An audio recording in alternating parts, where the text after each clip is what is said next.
থাকো তাহলে আমি গেলাম।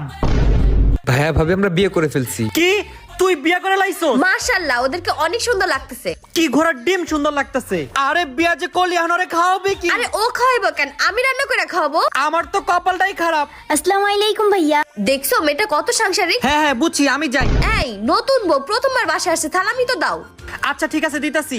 আরে এই টাকা দিতেছো কেন, সব টাকাই দিয়ে দাও। এই নাও। বিয়া করছো আর বিপদে পড়ছি আমি, থাকো তুমি।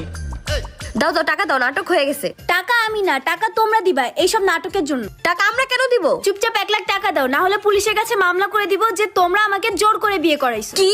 ভাবি আমরা তো নিজেদের ফাঁদে নিজেই পড়ে গেছি। জয়, তাড়াতাড়ি তুমি ওর 1 লাখ টাকা দিয়ে দাও, নাহলে আমাকে জেল খাটতে হইব। আচ্ছা আচ্ছা ভাবি আমি নিয়ে আসতেছি।